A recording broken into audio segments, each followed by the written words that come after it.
Hello, hello, hello, my darlings. Thank you for joining me on A Slice of Life, A Slice of Life. You know I love Tamron, and today she had someone on who said, let's get financially naked. Let's get financially naked. Did you watch Tamron? Today is what, Tuesday? I'm telling you, February 10th. Anyway, what was the person's name? She's a Wu. Wu, I think Wu is her last name. Anyway, she wrote this book, and she said you gotta get financially naked before you get naked if you're trying to be out here dating and trying to marry somebody. And I was like, whoa, okay, what does that mean? And this is what she said: listen up, listen up, listen up. I never heard anybody say it like this, so I need to say it. I'm gonna say it once. I'm gonna say it twice. The most important financial decision you make in life is who you are dating and who you marry. Did you hear me say that? The most important financial financial decision you make in life is who you're dating and who you about to marry. That is the most important financial decision you will ever make in your life. We all, the audience, Tehran, and we all had to lean back and then lean up again and then let it soak in as we lean back again.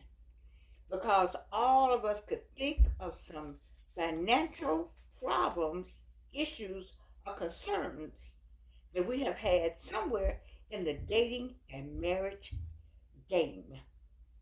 And to have her say, which I suppose that's why her book um, um, did well, is doing well, is because she asked people to get financially naked up front. And do you think you should, as soon as you go out on the first date, how much you make? Uh, how do you do that? How do you do that? So many people have been scammed. The people now are afraid to tell their information. And then there's this whole facade in Atlanta is, we're the rich and the famous here. And so everybody wants to be known as having the bag. And so how do you resolve whether or not it's true or not? We have all kind of AI going on. You don't know who's who, what bank account is a real bank account. It's just a mess right now, trying to get financially naked. And that's why she said you got to get to that point to where you can actually see. I mean, do you say, "Hello, my name is Louise. What's your name and what's your credit score?" You almost need to do that. That's cold. Doesn't seem like there's any warmth in there. But have you heard? Do you have any friends, or has it happened to you that you meet somebody absolutely fabulous, just absolutely fabulous, with all the accoutrements?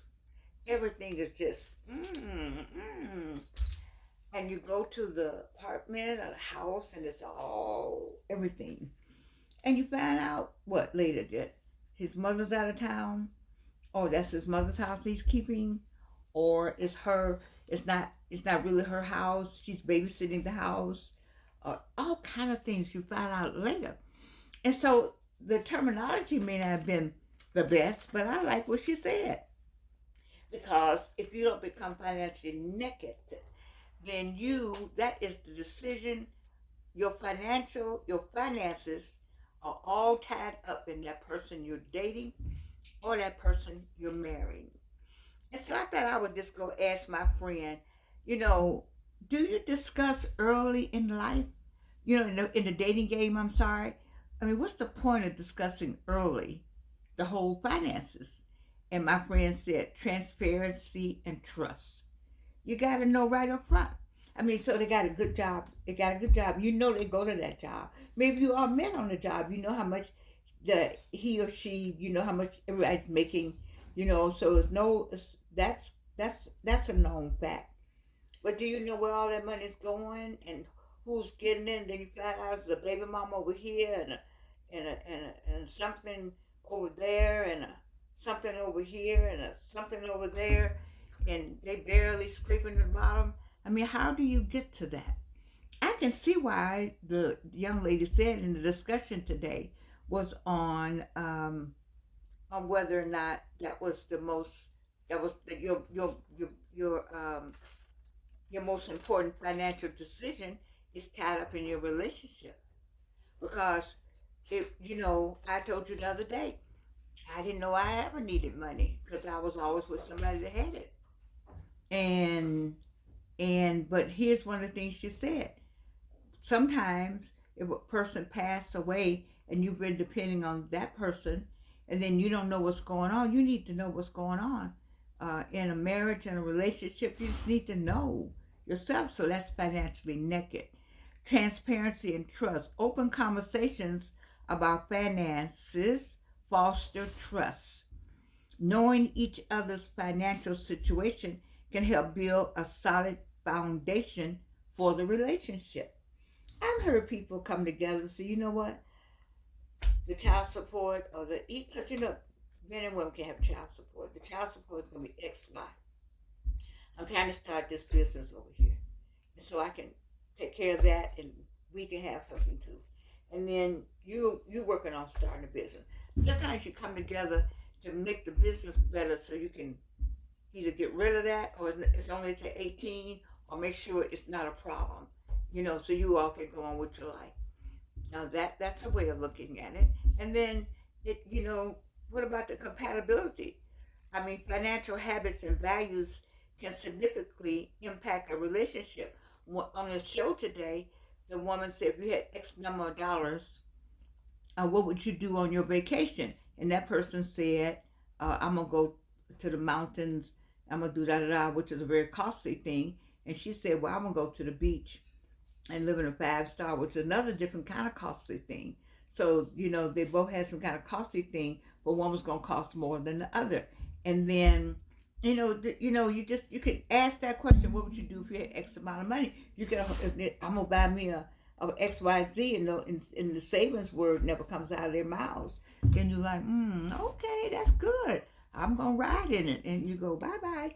You can learn a lot just asking questions to see if there's some compatibility from the beginning in the finances. Is there compatibility in transparency and trust and in the finances? And then another answer was avoiding future conflicts. Early discussions can help prevent misunderstandings and conflicts down the line. Being on the same page about financial responsibilities can reduce stress in a relationship.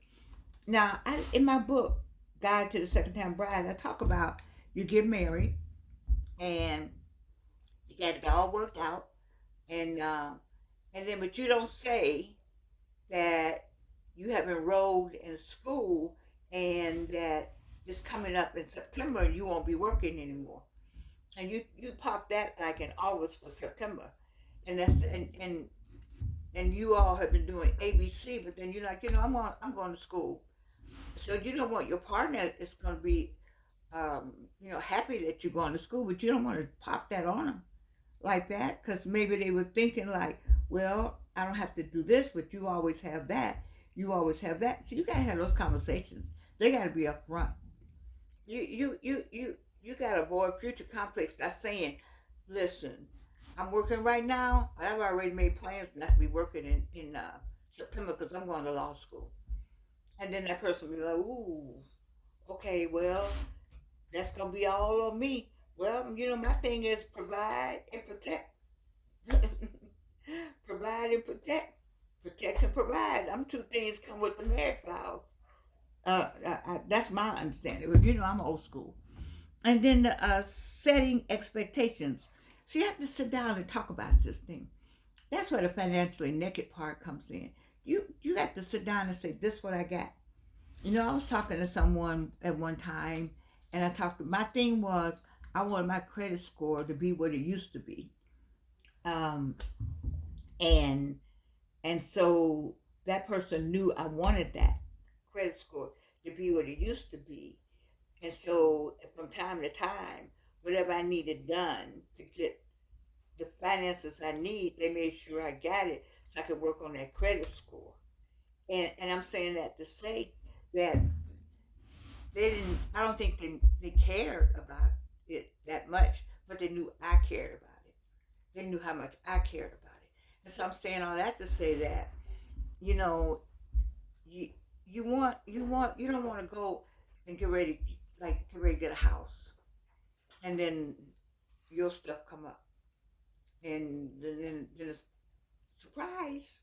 And you go like, you don't want that. And so I'm saying all that to say that, you know, that in a relationship, you need to get financially naked. That's what you need to do. Because these little things will eat at the other part. You love each other.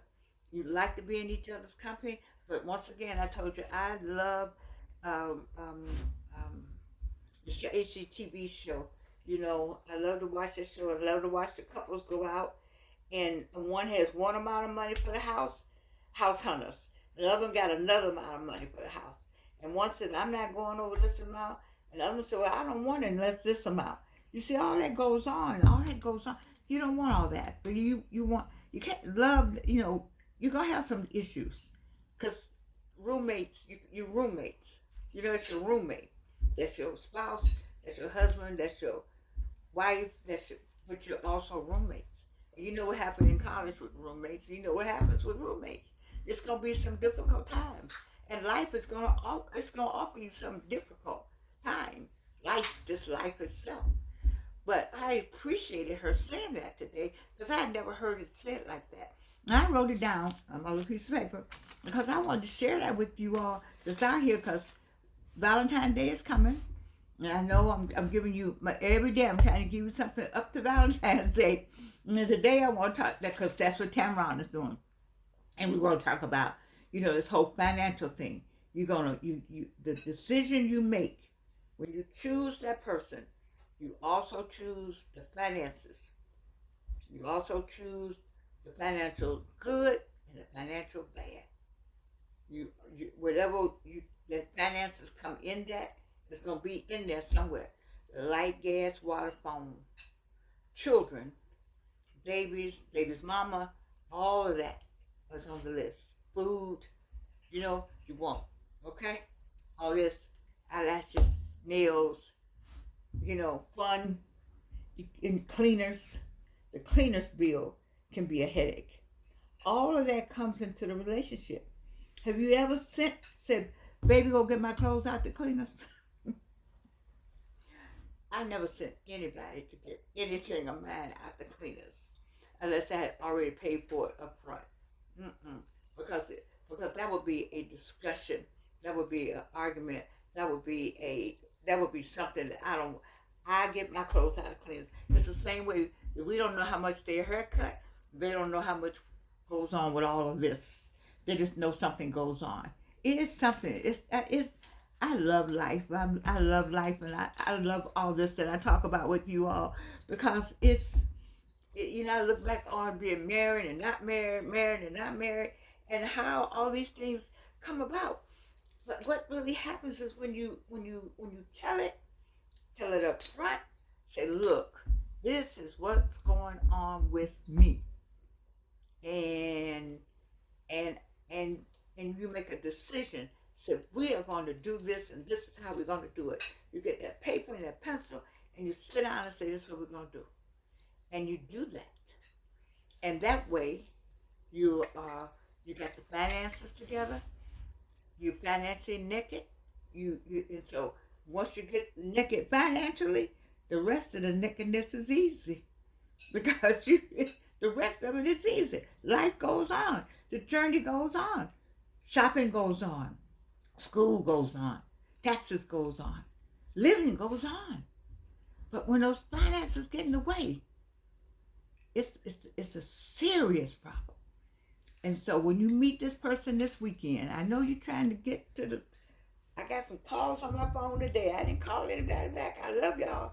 I just ain't calling nobody back. I just want you to know. I saw the call. I just ain't calling nobody back. I'm calling everybody back after Valentine's Day. Before Valentine's Day, I'm going to work on my projects and get my work done. And because the same reason, I need to be financially solvent myself at the way I want to be, just the way I want to be. And so when you're talking about getting together with somebody, you need to be comfortable yourself. Back in the day, let me tell you something funny. I'm gonna go. Your daddy used to give you a dime. I made sure you had a dime.